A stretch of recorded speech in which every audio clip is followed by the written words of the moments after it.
पहला प्रश्न, बल किसे कहते हैं, इसका मात्रक लिखिए। उत्तर, बल वह धक्का या खिंचाव है जो एक वस्तु दूसरे पर आरोपित करती है। बल में परिमाण तथा दिशा होती है तथा बल का मात्रक न्यूटन होता है। अगला प्रश्न, बल का सूत्र लिखिए। उत्तर है, बल बराबर होता है द्रव्यमान गुणे त्वरण। बल को अंग्रेजी में बोलते हैं फोर्स, तो F बराबर द्रव्यमान यानी मास, त्वरण यानी एक्सीलरेशन, तो F बराबर m इंटू ए। अगला प्रश्न, दाब किसे कहते हैं, इसका मात्रक लिखिए। उत्तर, एकांक क्षेत्रफल पर लगने वाले अभिलंबवत बल को दाब कहते हैं। दाब बराबर बल बटे क्षेत्रफल। दाब यानी pressure, P equal to force यानी बल, और A यानी एरिया यानी P बराबर F अपॉन A। दाब का मात्रक न्यूटन प्रति मीटर स्क्वायर होता है।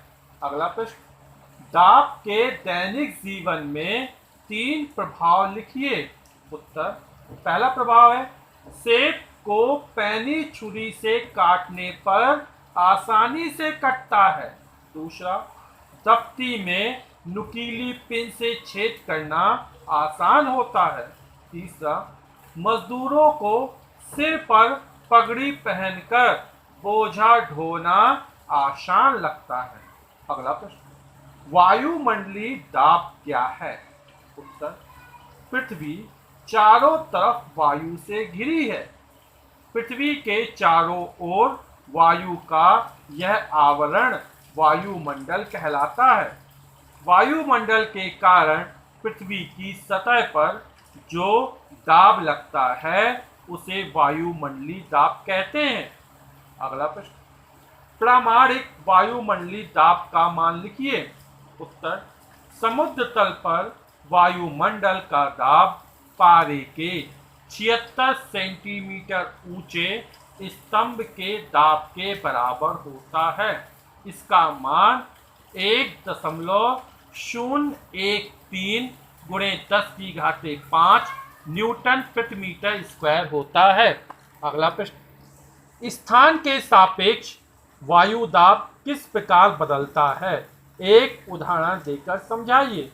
उत्तर, पृथ्वी की सतह से लगभग 110 मीटर ऊपर जाने पर वायुमंडलीय दाब का मान पारे के 1 सेंटीमीटर स्तंभ के बराबर नीचे गिर जाता है।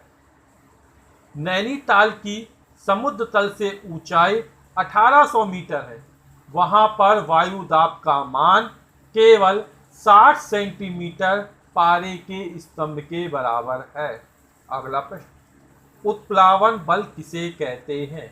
उत्तर, जब किसी वस्तु को द्रव में पूर्ण रूप से या आंशिक रूप से डुबोया जाता है तो द्रव द्वारा उस वस्तु पर ऊपर की ओर एक बल लगाया जाता है जिसे उत्प्लावन बल कहते हैं। अगला प्रश्न, आर्किमिडीज का सिद्धांत लिखिए। उत्तर, जब कोई वस्तु किसी द्रव में पूर्ण रूप से या आंशिक रूप से डुबोई जाती है तो उसके भार में कमी का आभास होता है। भार में यह आभासी कमी उस वस्तु द्वारा हटाए गए द्रव के भार के बराबर होती है। अगला प्रश्न, प्लवन का सिद्धांत लिखिए। उत्तर, जब वस्तु का भार वस्तु द्वारा हटाए गए द्रव के भार के बराबर होता है तो वस्तु द्रव की सतह पर तैरती है। इसे प्लवन का सिद्धांत कहते हैं। अगला प्रश्न, घनत्व की परिभाषा लिखिए। उत्तर, किसी वस्तु के द्रव्यमान तथा आयतन के अनुपात को उस वस्तु के पदार्थ का घनत्व कहते हैं। घनत्व बराबर द्रव्यमान बटे आयतन। अगला प्रश्न, घनत्व का मात्रक लिखिए। उत्तर, किलोग्राम प्रति मीटर क्यूब। अगला प्रश्न, किस ताप पर पानी का घनत्व अधिकतम तथा आयतन न्यूनतम होता है? उत्तर 4 डिग्री सेल्सियस पर। अगला प्रश्न, आपेक्षिक घनत्व रिलेटिव डेंसिटी से आप क्या समझते हैं? उत्तर, किसी वस्तु के घनत्व तथा 4 डिग्री सेल्सियस जल के घनत्व के अनुपात को उस वस्तु का आपेक्षिक घनत्व कहते हैं। आपेक्षिक घनत्व बराबर वस्तु का घनत्व बटे 4 डिग्री सेल्सियस पर जल का घनत्व। अगला प्रश्न, आपेक्षिक घनत्व का मापन किस यंत्र से किया जाता है? उत्तर, हाइड्रोमीटर। अगला प्रश्न, जल का घनत्व कितना होता है? उत्तर, जल का घनत्व 1000 किलोग्राम प्रति मीटर क्यूब होता है। अगला प्रश्न, वायु दाब के मापन का सिद्धांत लिखिए। उत्तर, किसी सतह के एकांक क्षेत्रफल पर लगने वाले वायुमंडल की वायु के भार से वायु दाब का मापन किया जाता है। वायु दाब बराबर वायु स्तंभ का भार न्यूटन में बटे क्षेत्रफल वर्ग मीटर में। अगला प्रश्न, निद्रव दाब मापी से किसका मापन किया जाता है? उत्तर, वायु दाब का मापन निद्रव दाब मापी से किया जाता है। अगला प्रश्न, जल पंप में कितने वाल्व होते हैं? प्रत्येक का कार्य स्पष्ट करें। उत्तर, जल पंप में 2 वाल्व होते हैं, एक वाल्व पिस्टन में तथा एक वाल्व पंप की नली में होता है। ये वाल्व पानी को पंप की नली से बाहर निकालने में सहायता करते हैं। अगला प्रश्न, आप पिन को नुकीला क्यों बनाते हैं? उत्तर, पिन को नुकीला बनाने से इसका क्षेत्रफल कम हो जाता है।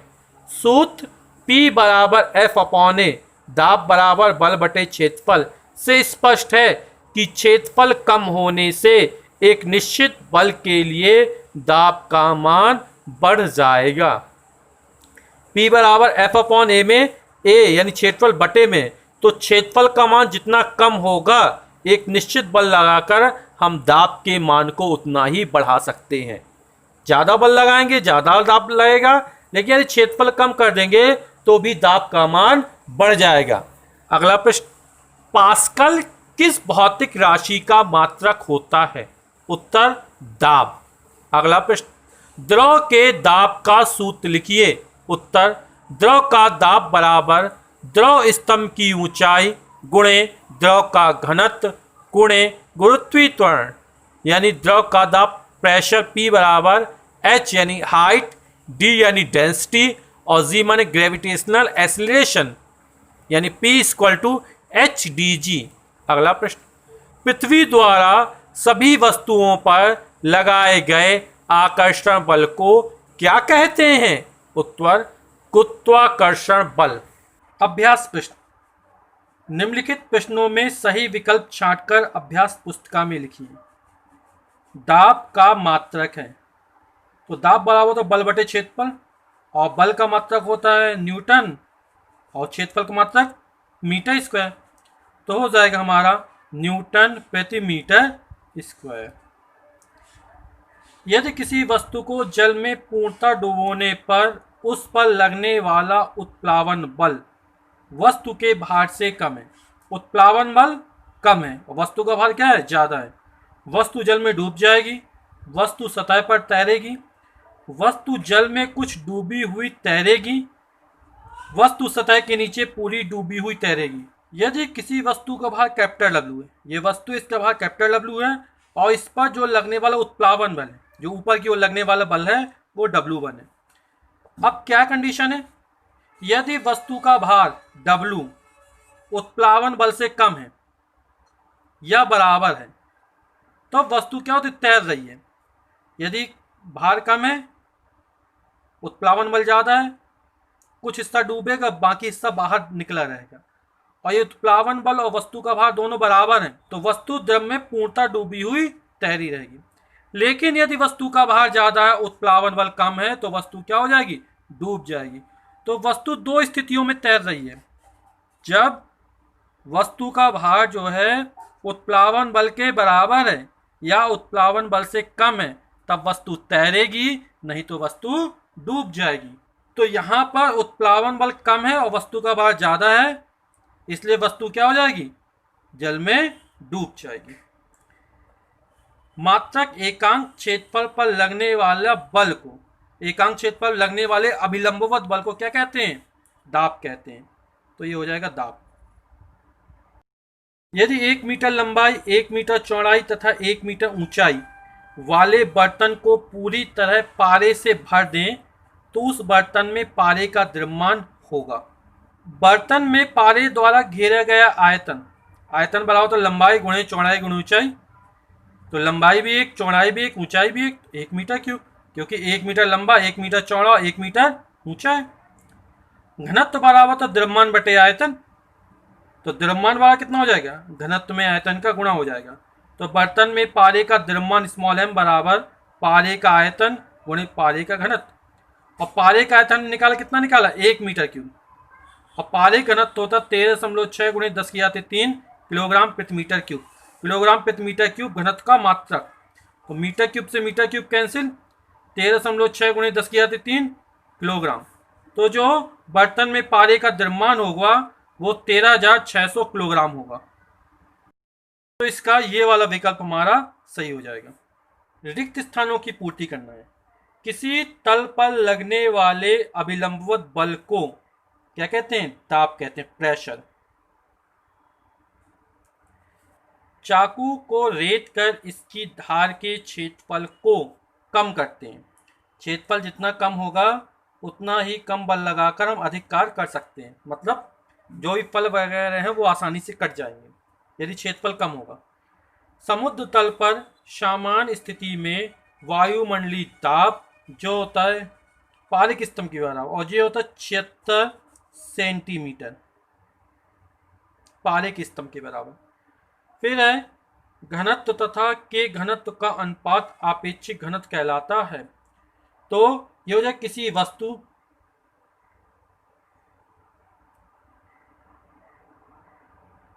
के घनत्व तथा 4 डिग्री सेल्सियस जल के घनत्व का अनुपात आपेक्षिक घनत्व कहलाता है। द्रव सभी दिशाओं में समान दाब डालता है। निम्नलिखित कथनों में सही कथन के सम्मुख सही और गलत कथन के सामने गलत का चिन्ह लगाइए।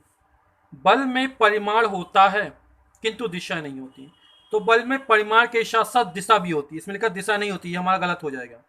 बल हमारी सदिश राशि है ना। पृथ्वी के चारों ओर वायु का आवरण वायुमंडल कहलाता है, ये बिल्कुल सही है।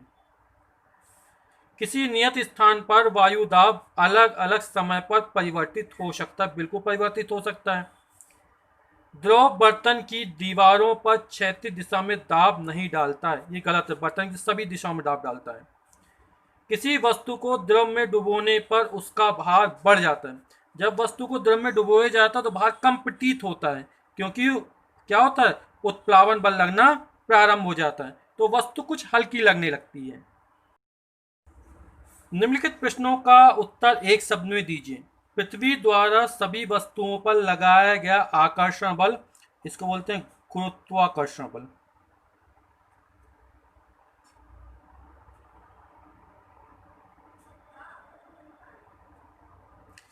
इकाई क्षेत्र पर कार्य करने वाला अभिलंबवत बल, और ये जो होता है वो दाब कहलाता है। परिभाषा ही है कि इकाई क्षेत्र के अभिलंबवत लगने वाले बल को दाब कहते हैं। वह बल जो वस्तु को जल में तैरते हुए रखती है, तो उत्प्लावन बल।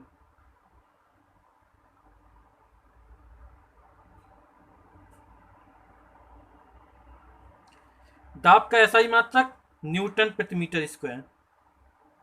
बल का मात्रक न्यूटन और क्षेत्रफल का मात्रक मीटर स्क्वायर, तो न्यूटन प्रति मीटर स्क्वायर। निम्नलिखित प्रश्नों को अपनी उत्तर पुस्तिका में हल कीजिए। 50 मीटर गहरे समुद्र की तली पर दाब क्या होगा। समुद्र के जल का घनत्व दिया गया है और स्मॉल जी का मान दिया गया है। तो 50 मीटर गहरा समुद्र है, एच का मान 50 मीटर हो गया। घनत्व small D density 1.01 into 10⁻³ kilogram प्रति मीटर क्यूब, और जी का मान दिया था 10 मीटर प्रति सेकंड स्क्वायर, और 50 मीटर की गहराई पर समुद्र की तली पर दाब ज्ञात करना है। तो दाब P बराबर, सवाल लगाते समय सबसे प्रतीक जरूर लिख लेते हैं, यदि प्रतीक लिख लेते हैं तो हमें सूत्र लगाने में आसानी होती है। तो P इक्वल टू होता है हमारा HDG। अब सभी के मान रख देते हैं। H का मान है 50 मीटर, D का मान है 1.01 इंटू 10⁻³ और G का मान है 10।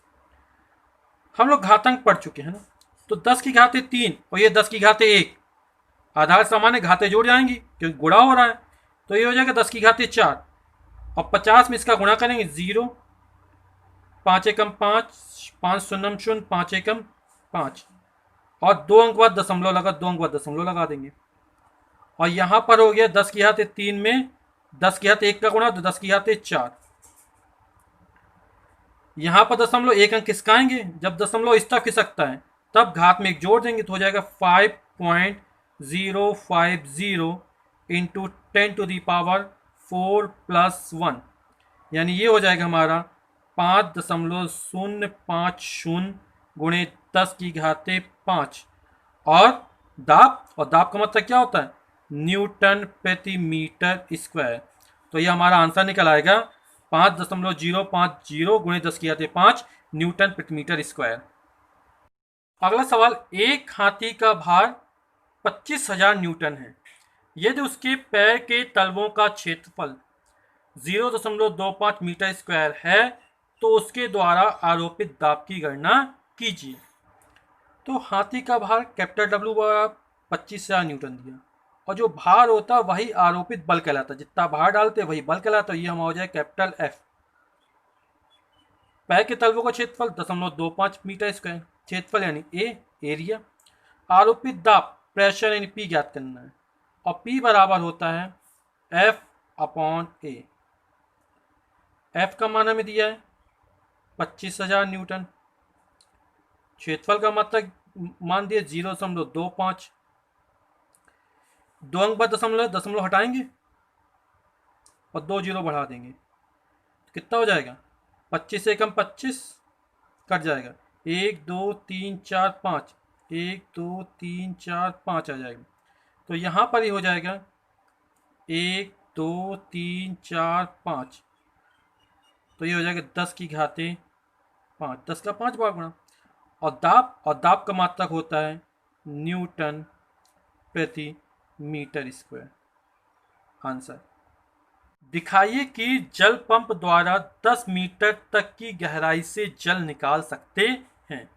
वायुमंडलीय दाब दिया 76 सेंटीमीटर, पारे के स्तंभ का दाब, पारे घनत्व यानी डी दिया गया 13.6 गुणे 10 की घाते 3 किलोग्राम प्रति मीटर क्यूब, और गुरुत्वीय त्वरण स्मॉल जी दिया गया है 10 मीटर प्रति सेकंड स्क्वायर। तो वायुमंडलीय दाब P 76 सेंटीमीटर, पारे का स्तंभ दिया गया है ना, और दाब का मात्रक होता है हमारा न्यूटन प्रति मीटर स्क्वायर। क्या होता है, न्यूटन प्रति मीटर स्क्वायर, और ये सेंटीमीटर ऊंचाई दे रहा है, कितनी ऊंचाई तक पारा चढ़ रहा है, 76 से H, तो सूत्र होता है P = HDG है ना, तो 76 सेंटीमीटर बदल लेंगे तो हो जाएगा 0.76 मीटर, क्योंकि एक ही पद्धति में होनी चाहिए, तो MKS पद्धति में, CGS पद्धति में है ना, तो 0.76 सेंटीमीटर वाला मीटर में H, फिर D, और पारे घनत्व होता 13.6 गुणे 10 की घाते 3 किलोग्राम प्रति मीटर क्यूब, और G का मान है 10 मीटर प्रति सेकंड स्क्वायर।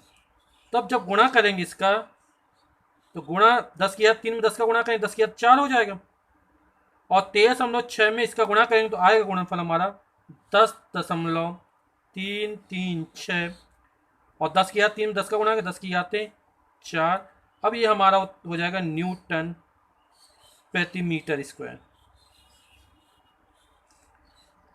अब H का मान ज्ञात करें, DG दिया, P दिया, कितनी ऊंचाई तक, तो हम जानते हैं सूत्र P बराबर होता है HDG। H का मान ज्ञात करना है तो H बराबर हो जाएगा P/DG। P का मान हमारा दिया 10.336 गुणे 10 की घाते 4।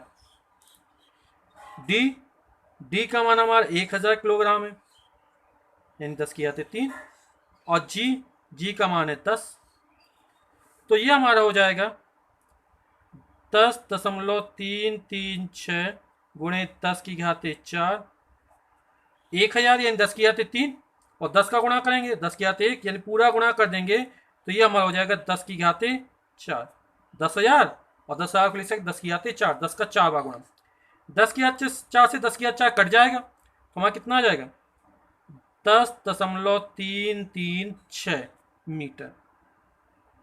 यानी जब दाब इतना हो तो हमारा जो जल अधिकतम कितनी ऊंचाई तक सट सकता है 10.336 तक।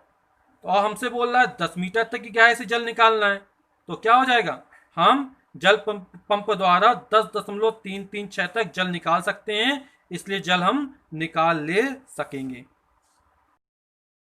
तो हम क्या है 10 मीटर तक की गहराई से जल निकाल सकते हैं, सिद्ध कर दिया है ना, क्योंकि h का मान कितना निकला था 10.336। निम्नलिखित प्रश्नों के 4 पद हैं, बाईं ओर के पदों के अनुसार दाईं ओर रिक्त स्थानों की पूर्ति करना है। तो बल का मात्रक न्यूटन है और वायु दाब का मात्रक क्या होता है न्यूटन प्रति मीटर स्क्वायर।